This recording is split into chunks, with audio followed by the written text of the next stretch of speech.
প্রিয় মুক্তিকামী ছাত্র জনতা, আমরা দেখতে পাচ্ছি যে আমাদের এই অভ্যুত্থান এবং বিপ্লবের পরেই দেশে অরাজকতা নাশকতা করছে ফ্যাসিস্ট এবং তাদের দোসররা। আমরা দেখতে পাচ্ছি যে বিভিন্ন জায়গায় এখন গোলাগুলি চলছে, মন্দিরে হামলা হচ্ছে এবং নাশকতা ও লুটপাট করছে। আমরা মনে করি আমাদের যে ছাত্র নাগরিকদের অভ্যুত্থান তাকে নস্যাৎ করার জন্যই পরিকল্পিতভাবে এই ধরনের ঘটনা ঘটানো হচ্ছে। আমরা মুক্তিকামী ছাত্র জনতাকে সজাগ এবং সতর্ক থাকতে আহ্বান জানাচ্ছি এবং আমাদের যে অন্তর্বর্তীকালীন সরকার, আমরা সেই সরকারের প্রস্তাবনা 24 ঘন্টার সময় নিয়েছিলাম। জরুরি পরিস্থিতি মোতাবেক আমরা এখনই তার একটি রূপরেখা ঘোষণা করছি।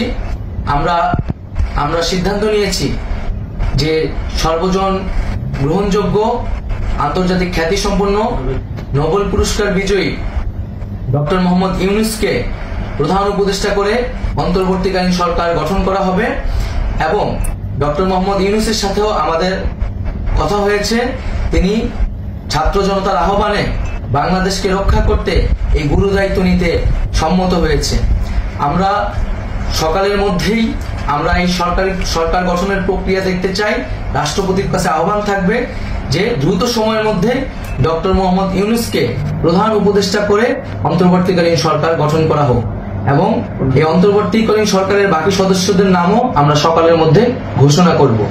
প্রিয় বন্ধুগণ, দেশে যে অরাজকতা চলছে, মানুষের জীবনের নিরাপত্তাহীনতা চলছে, সেজন্য আমরা রাষ্ট্রপতির কাছে আহ্বান জানাচ্ছি দেশে আইন শৃঙ্খলা পরিবেশ ফিরিয়ে আনার জন্য দ্রুত সময়ের মধ্যে কার্যকর ব্যবস্থা নিতে হবে এবং আইন শৃঙ্খলা বাহিনীকে সহযোগিতা করার জন্য মুক্তিকামী ছাত্র জনতাও রাজপথে থাকবে এবং অন্তর্বর্তীকালীন সরকার গঠন না হওয়া পর্যন্ত মুক্তিকামী ছাত্র জনতাকে রাজপথে থেকে তাদের যে অভ্যুত্থান সেই অভ্যুত্থানকে রক্ষা করতে হবে।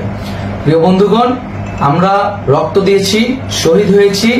আমাদের যে প্রতিশ্রুতি একটি নতুন বাংলাদেশ গঠন করার জন্য, সেটিকে আমাদের অবশ্যই বাস্তবায়ন করতে হবে এবং অবশ্যই ছাত্র জনতার প্রস্তাবিত সরকার বাদে কোনো ধরনের সরকার কিন্তু মেনে নেওয়া হবে না। আমরা বলেছি কোনো ধরনের সেনাশাসিত সরকার অথবা সেনা সমর্থিত সরকার অথবা এই ফ্যাসিস্টদের দোসরদের কোনো বি টিম সরকার কিন্তু আমরা মেনে নিব না। কোনো গণবিরোধী সরকারকে মেনে নেওয়া হবে না। ছাত্র জনতার অভ্যুত্থানকারী যে প্রস্তাবিত সরকার, অন্তর্বর্তীকালীন সরকার, যেটা আমরা সিদ্ধান্ত উপনীত হয়েছি ডক্টর মোহাম্মদ ইউনূসকে প্রধান উপদেষ্টা করে এই সরকার গঠন করা হবে, সেই সরকারকেই বাস্তবায়ন করতে হবে অবিলম্বে। আগামীকাল সকাল থেকে সকলকে আহ্বান জানাচ্ছি রাজপথে থাকার জন্য এবং আমাদের যে সাম্প্রদায়িক সম্প্রীতি এবং রাষ্ট্রীয় সম্পদ রক্ষা কমিটির ঘোষণা হয়েছে বৈষম্যবিরোধী ছাত্র আন্দোলনের নেতৃত্বে সকল পাড়ায় পাড়ায় এলাকায় এলাকায় সেই কমিটি পাহারায় থাকবে। আমাদের সংখ্যালঘু কমিউনিটিকে আমাদের রক্ষা করতে হবে, রাষ্ট্রীয় সম্পদ এবং এই দেশকে রক্ষা করতে হবে আমাদের।